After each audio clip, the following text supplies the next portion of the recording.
Hello students, आज हम इस क्लास में जो बीएससी फर्स्ट ईयर में यूनिट फर्स्ट होती है थ्योरी ऑफ इक्वेशन, उसके अंदर एक महत्वपूर्ण टॉपिक होता है जिससे रिलेटेड बहुत ज़्यादा सवाल पूछा जाता है परीक्षा में।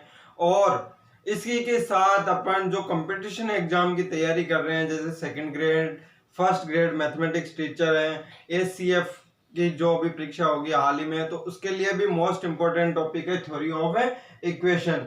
तो हम आज इसमें इसके फर्स्ट पार्ट की यानी कि उसके कुछ मूल वो जो फंडामेंटल जो रूल्स हैं उनके बारे में बात करेंगे। तो थ्योरी ऑफ इक्वेशन के बारे में जो मैं बता देता हूँ, ये बीएससी फर्स्ट ईयर में अपने फर्स्ट पेपर की फर्स्ट यूनिट होती है थ्योरी ऑफ इक्वेशन। तो उसकी हम बात करेंगे, जो बाकी second grade first grade mathematics teacher में भी जरूरी है और बाकी कंपटीशन जो हायर मैथमेटिक्स से रिलेटेड होते हैं, इंजीनियरिंग होती है, तो उसमें भी इसकी इंपॉर्टेंस होती है। तो आज हम इसके फंडामेंटल कुल रूल्स की बात करते हैं और इसी के साथ आगे बढ़ते हैं। तो आज के हम थ्योरी ऑफ इक्वेशन के पार्ट फर्स्ट में देखते हैं क्या है। तो देखो, सबसे पहले कुछ डेफिनेशंस की बात की जाएगी। तो मैं आपके सामने डेफिनेशंस बात करता हूं। छोटी क्लासों में हमने पढ़ा है कि समीकरण इक्वेशन किसे कहते हैं, पॉलिनोमियल किसे कहते हैं। तो आज हम उससे आगे बढ़ते हुए बात करते हैं समीकरण के मूल, जीरोज ऑफ पॉलिनोमियल्स। तो बात आती है समीकरण के मूल की। तो समीकरण के मूल देखो, एक वास्तविक या अधिकल्पित यानी इमेजिनरी संख्या अल्फा जब एफ अल्फा इक्वल टू 0 हो, समीकरण एफ एक्स बराबर 0 का मूल कहलाता है। यह देखा जा सकता है कि बहुपद एफ एक्स यानी पॉलिनोमियल जो एफ एक्स दे रखा है के शून्य यानी zeros of polynomials F x समीकरण एफ एक्स बराबर 0 के मूल है। तो ये डेफिनेशन है।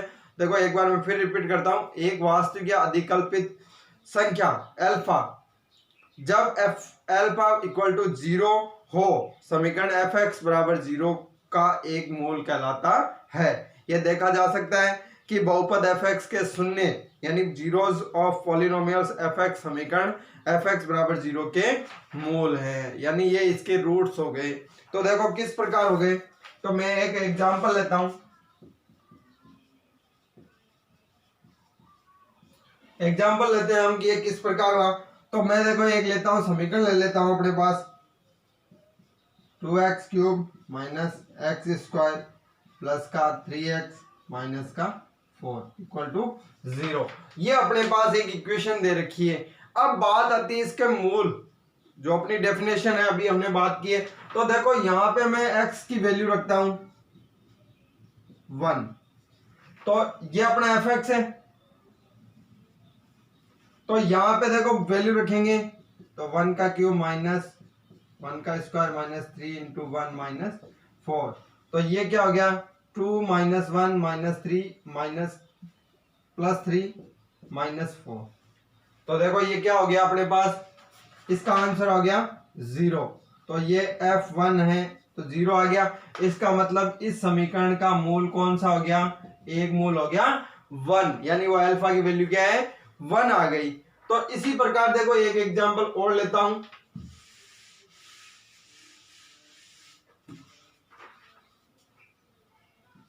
X square minus 5x plus 6 equal to 0। तो देखो जनरली यहां पे मैं अल्फा की वैल्यू आपके अनुसार 2 रखता हूं। तो 2 रखने पे देखो एफ एक्स, तो एक्स की वैल्यू कितनी रख दी हमने, 2 रख दी। और एफ एक्स क्या है हमें पता है, तो क्या हो गया 4 माइनस 10 प्लस 6 यानी इक्वल टू 0। तो इसका मतलब ये भी इसका मूल हो गया। अब इसी प्रकार मैं एक संख्या और रख देता हूं अल्फा इक्वल टू 3। तो ये क्या हो जाएगा f3। तो ये कितना हो गया, 3 का स्क्वायर 9 माइनस 5 इंटू 3 प्लस 6। तो कितना हो गया, देखो ये भी 0 हो रहा है, इसका मतलब ये भी इसका मूल हो गया। यानी इस समीकरण के मूल हो गए, रूट्स हो गए 2 और 3। तो ये अपने समीकरण के मूलों की डेफिनेशन होती है। मैं आशा करता हूं आप सभी को समझ में आई है। नहीं आए तो आप कमेंट बॉक्स में जाके कमेंट कीजिए। फिर देखो इसी के साथ हम बात करते हैं अब समीकरणों के सिद्धांतों की कि क्या बात आती है। तो सबसे पहले मैं बात करता हूं फंडामेंटल जो प्रमेय है, जो रूल्स है, मूलभूत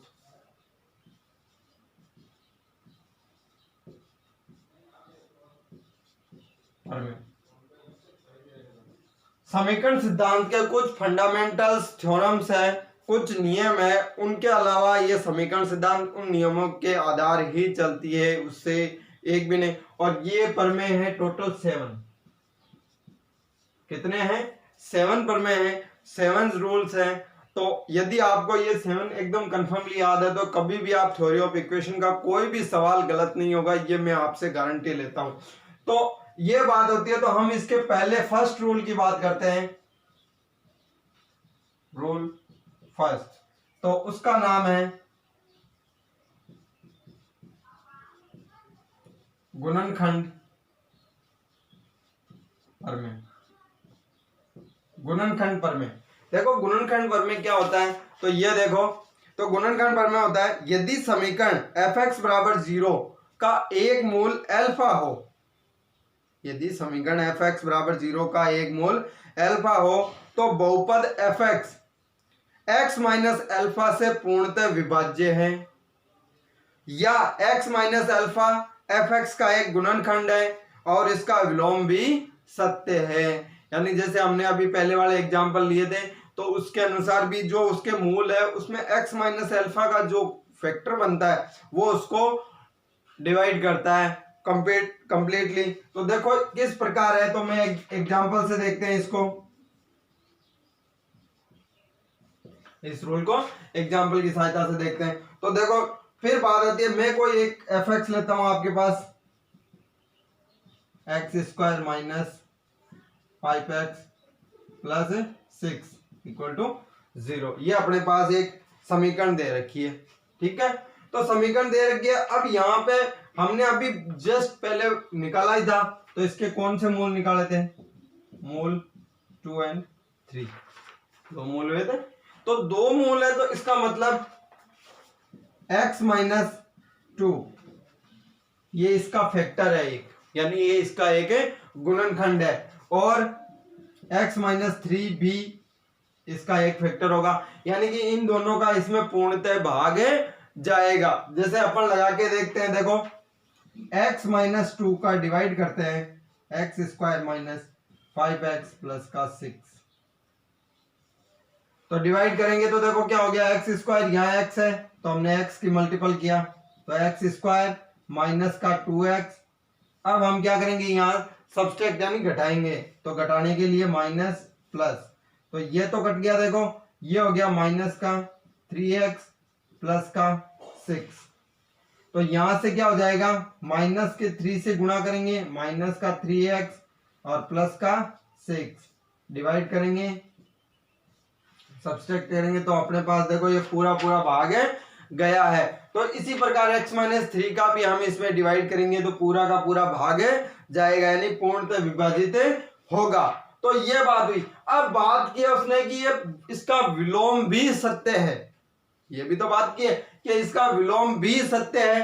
तो देखो इसका विलोम कैसे सत्य है, यानी कि जो ये फैक्टर आए इनको हम मल्टीपल करेंगे तो वापस अपने पास ये बहुपद बनेगा, यानी ये बहुपद के 2 फैक्टर थे, इन फैक्टर को वापस करेंगे तो जो इसके मूल आते हैं उनमें देखो x minus 2 x minus 3 equal to 0, यानी कि ये फैक्टर बनेगा। देखो बना के देखो, देखें x minus 3 minus 2 x minus 3 equal to 0, तो x² माइनस का 3x माइनस 2x प्लस का 6, तो क्या हो गया, देखो x² माइनस का 5x प्लस 6 इक्वल टू 0। तो ये अपने पास देखो वापस इक्वेशन आ गई। तो यानी कि कहने का मतलब ये अपने पास जो गुणनखंड प्रमेय हो सकते हैं, और कई बार ध्यान रखना ये गुणनखंड प्रमेय समीकरण सिद्धांत में एक की है, यानी कि ये थ्योरी ऑफ इक्वेशन की एक की है, की एलिमेंट होता है, यानी कि ये प्रमेय है वो अपने को हर जगह यूज होता है। तो ये ध्यान रखना, कई बार परीक्षा में भी इसी पे बेस्ड सवाल पूछे जाते हैं। फिर बात आती है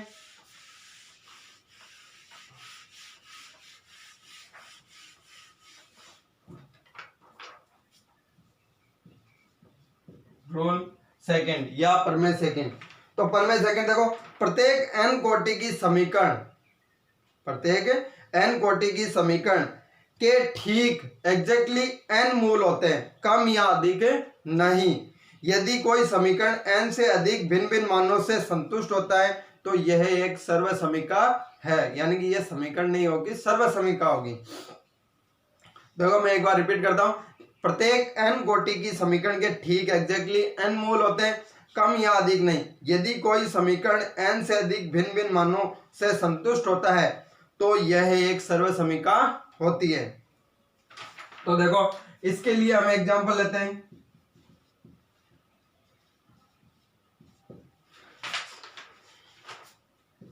x की power 5 minus 3x 4 plus 4x cube plus 2x square 5x minus 6, ये अपने पास इक्वेशन है। तो हमें पता, कई बार एक नंबर में सवाल आता है, छोटा सवाल होता है, इसके कितने मूल होंगे, तो हम डायरेक्टली लिख सकते हैं इसके रूट्स होंगे कितने, 5, क्योंकि इसकी कोटि क्या ऑर्डर क्या है 5, तो यानी इसके मूल होंगे 5। देखो इसी प्रकार 3x square minus 2x plus 1, कई जने क्या होते हैं, कई स्टूडेंट क्या कहते हैं कि इनके पद गिन लो, क्या पता कम हो जाए। तो देखो इसके कितने होंगे, इसकी पावर कितनी है 4, तो हमें किसी को नहीं देखना, इसके मूल हो जाएंगे 4। 6 माइनस 1, ये इक्वेशन है। इसमें बहुत कंफ्यूजन होती है, स्टूडेंट डायरेक्ट क्या करता है, पक्षांतरण कर देता और एक की 1/6 कर दो, कितनी कर दो 1 ही रहती है, तो कहते हैं ये चेंज नहीं हुआ, लेकिन इसके मूल कितने हो जाएंगे स्टूडेंट्स, 6 मूल हो जाएंगे। ये ध्यान रखना, ये कई बार अपने कंफ्यूजन आ जाती है। जैसे अपन x क्यूब माइनस 1 में करते हैं, तो इसमें कई जने कर देते हैं, लेकिन इसके मूल कितने होते हैं, 3 मूल होते हैं। लेकिन कई जने 1 कर देते हैं, 1 नहीं होंगे, इसके 3 मूल होते हैं। तो ये ध्यान रखने, कम ज्यादा नहीं होते, जितनी घात होगी, जितनी इसकी कोटि होगी, उतने ही इसके मूल होंगे। तो ये अपने रूल सेकंड की बात हुई।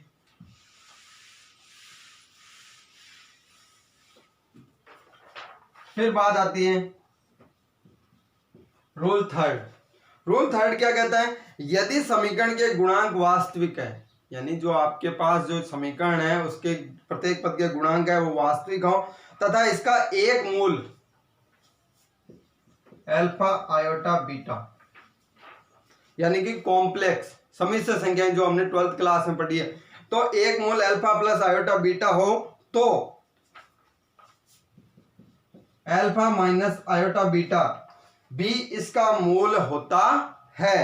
अर्थात अधिकल्पित मूल संयुग्मी युग्मों में होते हैं, यानी कि इमेजिनरी मूल होते हैं, इमेजिनरी रूट्स होते हैं, वो हमेशा कॉन्जुगेट फॉर्म में होते हैं, ये ध्यान रखना है। यानी कि किसी भी समीकरण का यदि आपके पास मूल आता है अल्फा प्लस आयोटा बीटा, तो alpha minus iota beta automatically उसका एक मूल हो जाएगा। तो ये हमें ध्यान रखना है यहाँ पे। रूल 4। तो अब देखो इसके लिए क्या नियम है, यदि समीकरण के गुणांक परिमेय हो, अब यह जरूर नहीं वास्तविक हो, परिमेय हो, रेशनल नंबर हो, तथा alpha plus under root beta, यानी जहां यहां बीटा पूर्ण वर्ग नहीं है, यानी अंडर रूट में रहने वाली संख्या है, एक मूल हो तो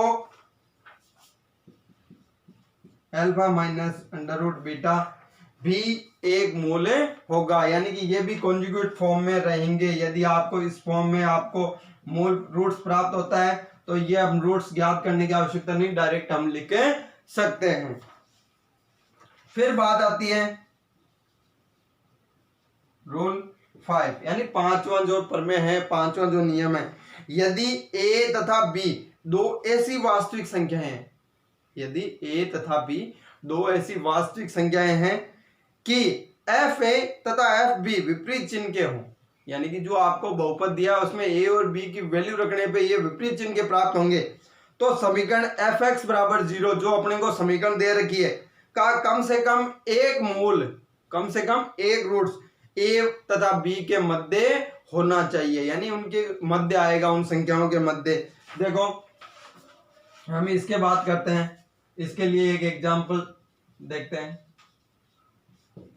इसके लिए मैं एग्जांपल देखता हूं, देखो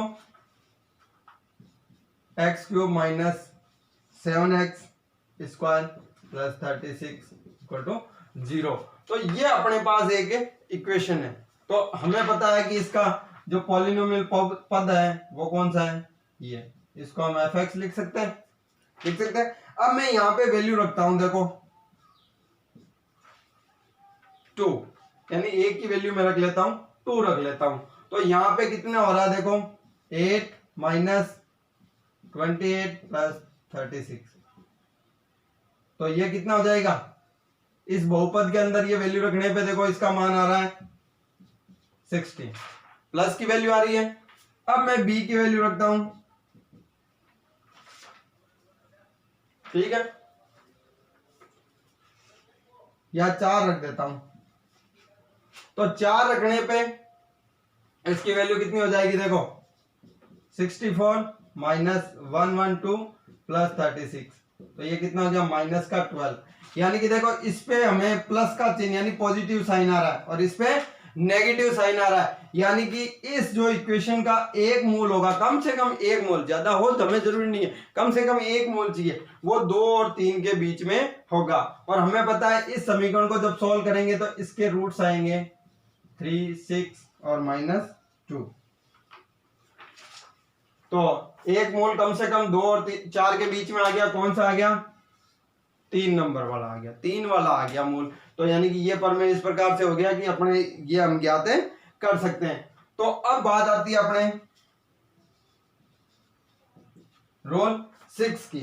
प्रत्येक समघात वाली समीकरण, यानी कि समघात समीकरण यानी एक्स स्क्वायर कोटि की हो, x की पावर 4 और x की पावर 6, x की पावर 8, तो इस पर समघात वाली समीकरण जिसका अंतिम पद ऋणात्मक यानी कि लास्ट टर्म है, लास्ट टर्म समीकरण की अंतिम पद ऋणात्मक है कि कम से कम 2 वास्तविक मूल हैं, एक धनात्मक तथा दूसरा ऋणात्मक। यानी कि जो समघात यानी कि इवन ऑर्डर वाली जो इक्वेशन होगी उसका अंतिम पद यदि लास्ट टर्म यदि नेगेटिव आई है आपके पास, तो उसके कम से कम 2 मूल तो होंगे ही होंगे उनमें, और वो दोनों वास्तविक होंगे। उसके अलावा 2 इमेजिनरी हो तो हमें कोई दिक्कत नहीं है, कम से कम 2 रियल होंगे और उनमें एक पॉजिटिव होगा तो एक नेगेटिव होगा। ये हमें ध्यान रखना होता है। यदि आपके इस प्रकार नेगेटिव पॉजिटिव नहीं आता तो आपने कोई गलती कर दी उसमें, तो ये ध्यान रखना होता है। इसी के साथ लास्ट रूल की बात करते हैं, रूल 7।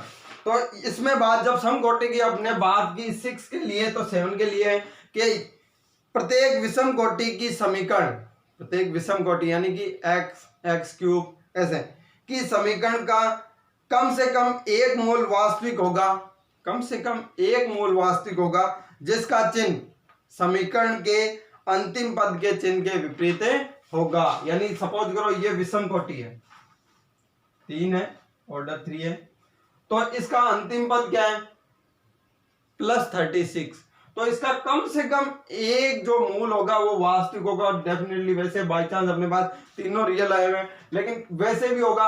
और एक पद ऐसा, एक मूल ऐसा होता है जो वास्तविक भी होता है और उसका चिन्ह इससे विपरीत आएगा। देखो इसमें आया हुआ -2 और यह प्लस का साइन है यहाँ पे, तो एक माइनस आएगा, बाकी कैसे भी आ सकते हैं। तो ये अपने कुल 7 नियम है समीकरण सिद्धांत के, और मैं कहता हूं इन सिद्धांत रूल्स को अपने को याद रखने हैं। जो अपन इनसे रिलेटेड जो प्रॉब्लम होगी वो अपन नेक्स्ट क्लास में करते हैं। इसी के साथ पढ़ते रहिए। Thank you.